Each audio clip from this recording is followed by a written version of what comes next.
आज हम बात करेंगे डायरेक्ट और इनडायरेक्ट स्पीच के बारे में। डायरेक्ट और इनडायरेक्ट स्पीच बेसिकली स्पीच जैसा कि आप देख सकते हैं नरेशन होती है। तो नरेशन वर्ड आया है नरेट से, सुनाना किसी बात को, वर्बली अपने मुंह से हम किसी बात को बताते हैं। तो वो बात जिसको हमने कही है यानी सेकंड पर्सन है, उसने आगे थर्ड पर्सन को वो बात कैसे डिस्क्राइब किया, कैसे आगे बताई है, तो इसी को बोलते हैं डायरेक्ट और इनडायरेक्ट स्पीच के बीच का जो डिफरेंस होता है, जो फर्क होता है।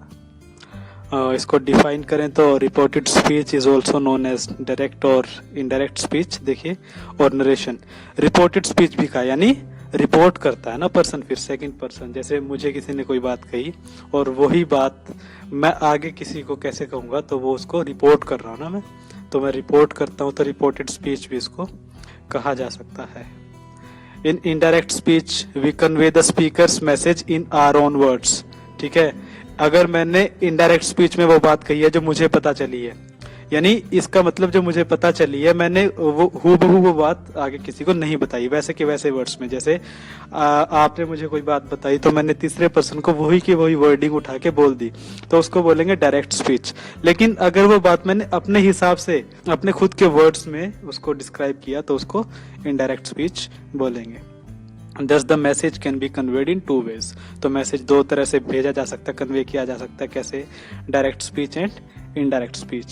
So direct speech and indirect speech के जो कुछ रूल्स होते हैं, बेसिकली जो लैंग्वेज के रूल होते हैं, तो वो यहाँ पे हमें फॉलो करने पड़ते हैं कि हम डायरेक्ट स्पीच को, कोई सेंटेंस डायरेक्ट स्पीच में दिया गया है उसको इनडायरेक्ट में चेंज करते हुए उसके जो कंपोनेंट है वो चेंज होते हैं, उनका फॉर्म चेंज किया जाता है। तो वो एक रूल के हिसाब से, एक नियम के हिसाब से वो होगा। कैन अगर दिया हुआ, if can is given in the direct speech, ठीक है, अगर कैन दिया हुआ है तो can will change into could.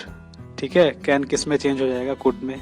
मे दिया हुआ है, it will be change into might, तो ये माइट में चेंज हो जाएगा। मस्ट है तो हैड टू और वुड हैव टू, इन दोनों में से कोई एक यूज कर सकते हैं मस्ट की जगह पे। ठीक है, अगर must is given in the direct speech so we would be using had to और would have to in the indirect speech. If might is given, might would be same. should is given, should would be same। okay, if there would be shall, then it would be should in the indirect speech। तो इस तरह से should हो जाता, but should already is given in the direct speech that it will not change into any other word। ठीक है, तो फिर ये it will remain same, वो same रहेगा। माइट दिया हुआ तो माइट है, अगर यहाँ पे मे होता तो फिर माइट होता, लेकिन यहाँ माइट ही है यहाँ पर, तो फिर वो माइट ही रहेगा, वो चेंज नहीं होगा। कुड है तो कुड रहेगा यहाँ पे, लेकिन यहाँ पे अगर कैन हो जाता तो कुड होता फिर। ठीक है, तो जैसे कुड हुआ, और जब अगर कुड ही है यहाँ पे तो वो कुड ही होगा, चेंज नहीं होगा इनडायरेक्ट स्पीच में जाकर। वुड है, will be same in the indirect speech. Will होता, it would have been then would, तो फिर वुड होता उस टाइम। ठीक है, तो अगर गिवन ही वुड है ऑलरेडी तो वो सेम रहेगा, उसमें कोई प्रॉब्लम नहीं है। ओट टू, यानी शुड का ही एक सिनोनिम है, नियर सिनोनिम है, तो ओट टू ही रहेगा। ठीक है, इस तरह से। तो अब चेंज करना, मुझे उम्मीद है कि आपको पता चल चुका होगा कि गिवन अगर कुछ वर्ड है तो उसको चेंज कैसे करेंगे यहाँ पे डायरेक्ट से इनडायरेक्ट स्पीच में ले आने के लिए। सेंटेंसेस की तरफ देखते हैं। सेंटेंस से आपको you can get a hint as to how we use indirect speech and direct speech। okay, how direct speech is given, what is the sentence that is formed in direct speech, and how we change those direct sentences or direct speeches in the indirect speeches, okay, using the correct form and correct formula। देखिए, he said, देखिए ये coma है, then एक double inverted coma है, ये है dear sign कि ये भाई ये डायरेक्ट स्पीच है। इसका मतलब ये जो वर्ड है ना, ये वर्ड्स इसके हैं, इस पर्सन के हूबहू। ठीक है ना, इसने अपने ये वर्ड्स कहे हैं, यानी इसी के वर्ड्स हैं, सेम वर्डिंग है। ठीक है ना, इसने चेंज नहीं किया, ये इसके खुद के वर्ड है। क्या कहा इसने? He said I can cook food, मैं खाना पका सकता हूँ। ठीक है, इस तरह से। अब इसने मुझे कहा सपोज, तो मैंने किसी को बताया, तो मैंने क्या कहा अभी? उसने कहा कि वो खाना पका सकता था, ये है मतलब। लेकिन इंग्लिश में अब कहेंगे तो ऐसे ही हिंदी में, लेकिन इंग्लिश में चेंज कैसे करेंगे? वो चेंज भी कैसे होगा? He said would be same. ठीक है, जो लेफ्ट हैंड का जो पोर्शन होता है बिफोर द कोमा, ठीक है, ये डियर वैसे रिपोर्टिंग स्पीच बोलते हैं इसको ग्रामेटिकली। तो जो रिपोर्टिंग स्पीच है वो सेम रहती है। ठीक है, in most of the cases, तो वो मोस्ट ऑफ द केसेस में वो सेम रहेगी। चेंज भी होती है, लेकिन जहां चेंज होती है वो हम डिस्कस करेंगे। तो ही सेड सेम रहेगा। ठीक है। कोमा और डबल इन्वर्टेड कोमा को रिमूव करने के लिए यहाँ पे इनकी जगह पे हमने कंपेंसेट करने के लिए दैट लगा दिया, ठीक है, दैट यूज कर लिया। तो दैट का मतलब क्या है, ये सारे कोमास रिमूव हो जाएंगे, रिमूव हुए, दैट हुआ यूज। दैट आई किस में चेंज होगा, ही में, ठीक है, और कैन किस में चेंज होगा, कुड में। और जो कुक है यहाँ पे स्टूडेंट्स वर्ब है, क्योंकि देखिए मॉडल के बाद आ रहा था वर्ब है, तो वर्ब सेम रहेगा, वर्ब में चेंज नहीं कर सकते हम, ठीक है, क्योंकि मॉडल कुड भी एक मॉडल है, तो मॉडल के साथ तो वर्ब की फर्स्ट फॉर्म ही लगती है। जहां चेंज होगा वो हम बात करेंगे। नाउन है, नाउन सेम रहेगा, एग्जैक्टली सेम रहेगा, उसमें कोई प्रॉब्लम नहीं है। In any case it will be same if it is a noun in the given sentence, ठीक है। He said that he could cook food, ठीक है, उसने कहा कि वो खाना पका सकता था। कैन है सकता हूँ, कुड है सकता था। हिंदी में चाहे जो भी मतलब बने, लेकिन इंग्लिश में नरेट कैसे करेंगे इनडायरेक्ट स्पीच में, अपने वर्ड्स में, तो अपने वर्ड्स में फिर उसको ऐसे करना पड़ेगा। हाँ, अगर हमें डायरेक्ट की डायरेक्ट ही बोलनी है उसी के वर्ड में, तो आई कैन कुक फूड, वो फिर डबल इन्वर्टेड कोमा में हो जाएगा, तो वो फिर वो डायरेक्ट स्पीच होगी, वो इनडायरेक्ट स्पीच नहीं होगी। Next, they said we may go to Canada, हम कनाडा जा सकते हैं। दे सेड, कोमा रिमूव होंगे दोनों, दैट वी की जगह पे दे, ठीक है। अब यहाँ से हिंट लेते चलिएगा कि आई कैसे चेंज हुआ, वी कैसे चेंज हुआ, मे को कैसे चेंज करके माइट, देन वर्ब तो सेम रहेगा, ठीक है, क्योंकि V1 यूज होती है और V1 यूज होगी मॉडल के साथ। कनाडा नाउन है, प्लेस का नेम है, तो वो सेम रहेगा, ठीक है। They said that they might go to Canada. She said I must finish the work on time, मुझे काम समय पे खत्म करना ही होगा। शी सेड दैट होगा आई का शी, क्योंकि वो ही बोल रही है ना, तो फिर उसने आई कौन है यहाँ पे, शी ही तो है, तो आई फिर शी ही होगा, ठीक है, तो सिंपल है। शी मस्ट कैसे चेंज होगा, हैड टू और वुड हैव टू, सो उन दोनों में से एक चूज कर लिया, हैड टू, ठीक है। She had to finish the work on time, ठीक है, उसको काम समय पे खत्म करना था, तो इस तरह से, ठीक है। हिंदी में मैंने ट्रांसलेट करके बता रहा हूँ, लेकिन आपको इंग्लिश में मतलब सेम ही रहता है, उसमें कोई प्रॉब्लम नहीं होती, लेकिन अपने वर्ड्स में बोलना है तो चेंज ऐसे होगा वो, ठीक है ना, एक एक चीज को चेंज करेंगे। आई, शी, मस्ट, हैड टू होता है, वर्ब तो वर्ब रहेगा, यहाँ पे वर्क है, देन टाइम है, नाउन है, दोनों तो सेम रहेंगे, ठीक है। डायरेक्ट और इनडायरेक्ट स्पीच के एग्जाम्पल देखिए। वर्ब कैसे चेंज होगा, verb helping verb, basically helping जो वर्ब है, और हेल्पिंग वर्ब भी हेल्पिंग जो वर्ब होता है कई बार वो मेन वर्ब के जैसे ही काम करता है। देखिए यहाँ पे, नवीन सेड ही इज यंग, नवीन ने कहा वो जवान है। नवीन सेड दैट ही इज कैसे होगा, वॉज, प्रेजेंट होगा तो पास्ट में चेंज हो जाएगा, ये है मतलब।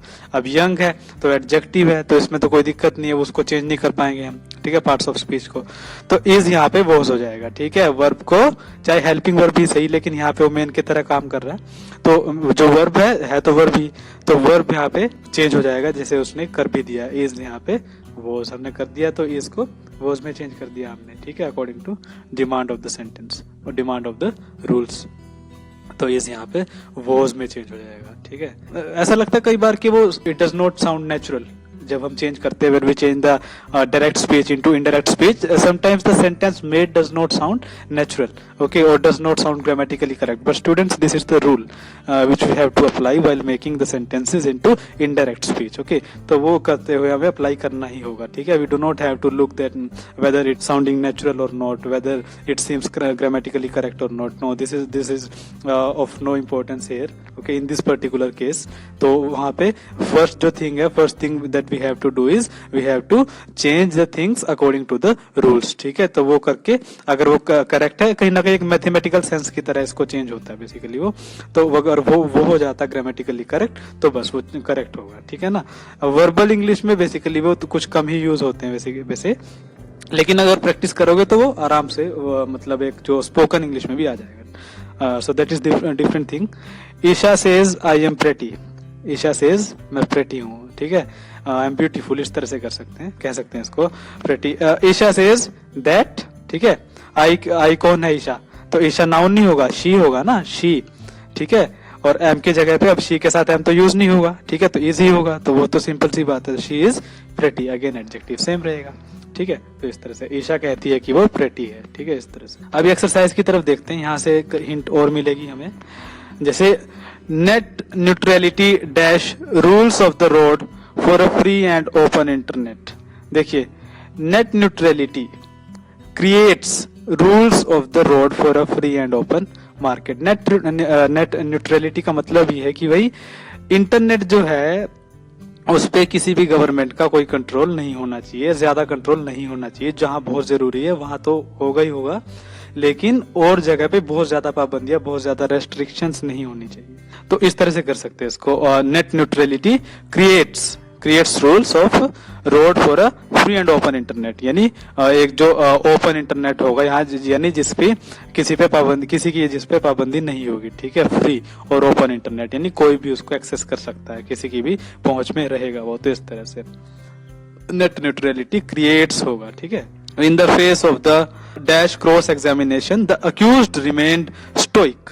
स्टोइक होता है इनडिफरेंट, ठीक है। इनडिफरेंट यानी कि उसको क्यों, मतलब जैसे बोल देते कि भाई किसी को कोई फर्क नहीं पड़ता किसी चीज से।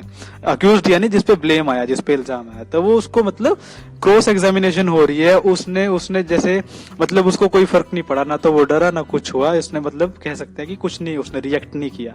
तो ऐसे ग्रुएलिंग क्रॉस एग्जामिनेशन, ग्रुएलिंग होता बहुत ही डरावनी, ठीक है, कि भाई इस तरह से उसको एग्जामिन किया, इस तरह से पूछताछ की, लेकिन फिर भी the accused remained stoic, indifferent, उसको कुछ फर्क पड़ा नहीं। तो ग्रुएलिंग यहाँ पे हो जाएगा।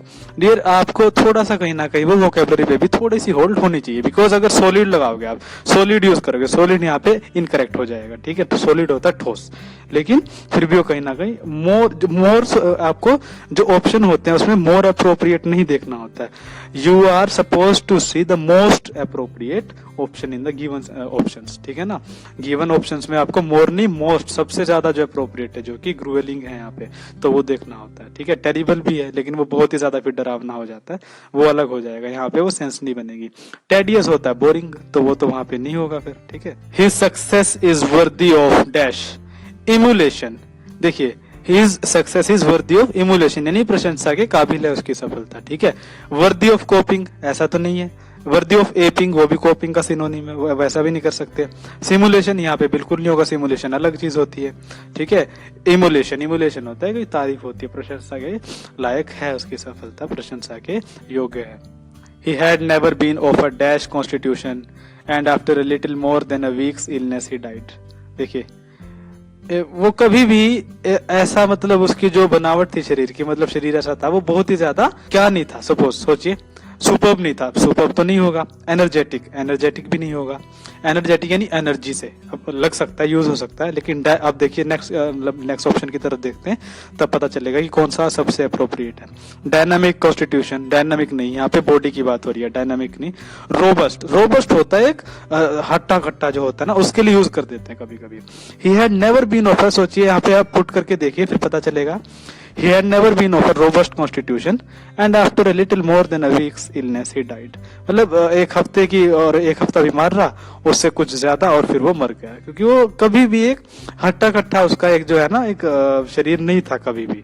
He had never होता कभी भी नहीं था ऐसा वो, ठीक है, इस तरह से। The priest called upon the families to dash their differences and agree to the wedding। To dash the differences, यानी क्या बात कर रहा है, जो अपने जो मतभेद हैं उनको सुलझाने की बात कर रहा है, यानी कम करने की बात कर रहा है। तो क्या कर रहा है, सिंक।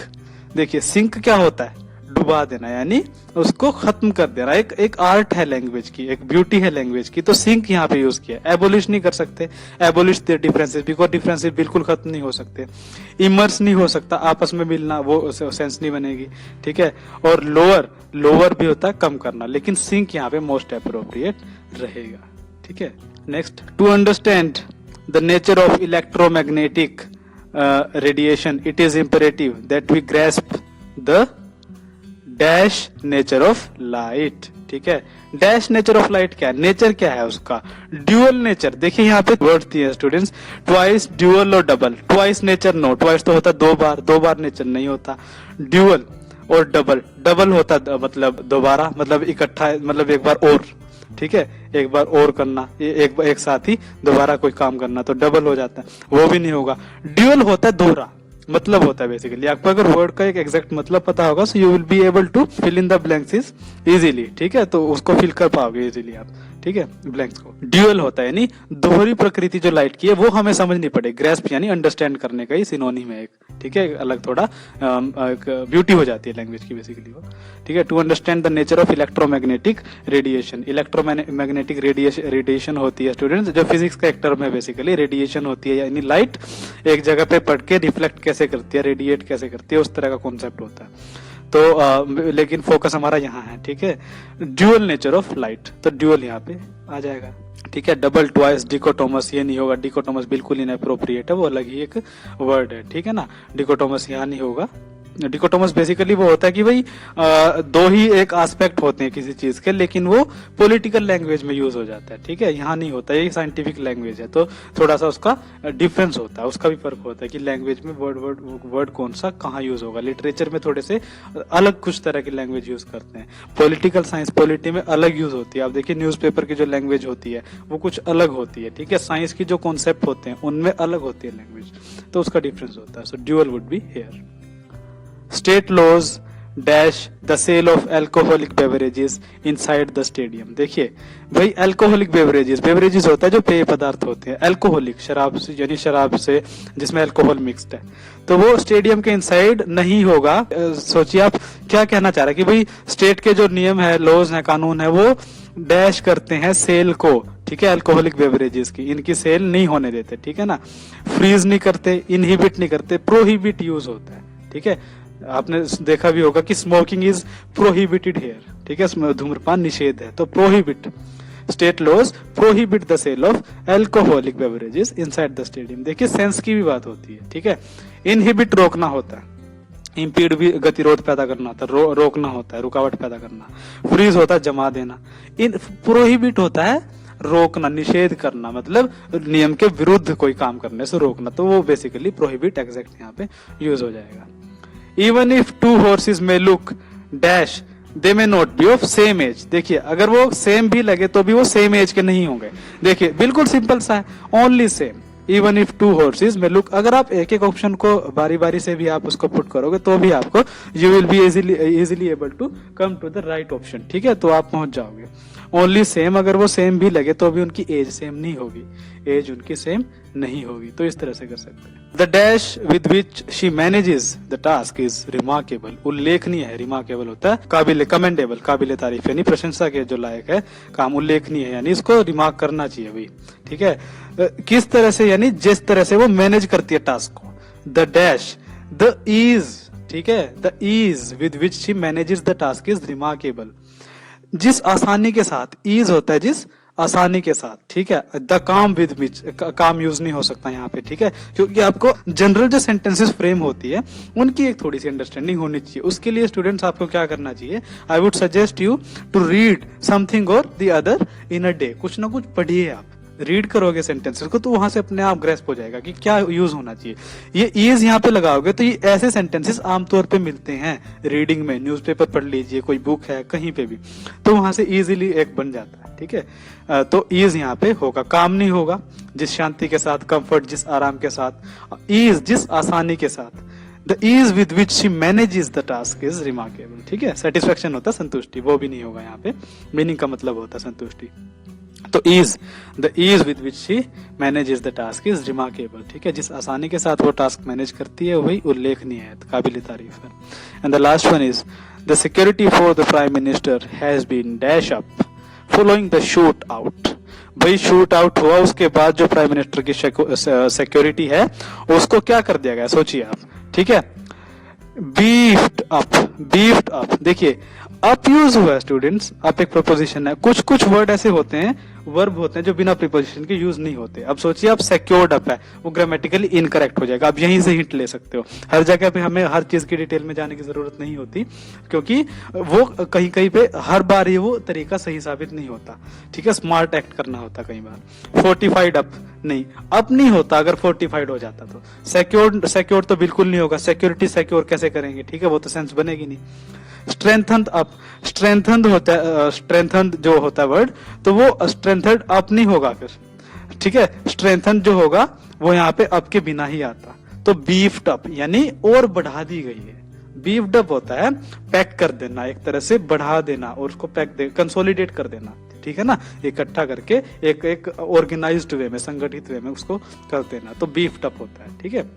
तो आपके साथ बीफ्ड यहाँ पे मोस्ट अप्रोप्रिएट ऑप्शन रहेगा। So dear, I hope you are clear with the direct and the indirect speech. Okay, so keep those rules in mind as to how we change the direct sentence in the or direct speech into indirect speech, and how we use the given words like the verb or the modals okay, according to the rules when we are translating or converting the sentences from direct into indirect speech. Okay, so while converting those sentences from direct into indirect speech, we must keep those rules in mind. Okay, तो वो rules को दिमाग में रखना पड़ेगा, and accordingly you will be able to form the correct sentence, okay, which is correct according to the rules and which also sounds natural and correct in every aspect. तो उस तरह से आप कर पाओगे. So thank you very much again.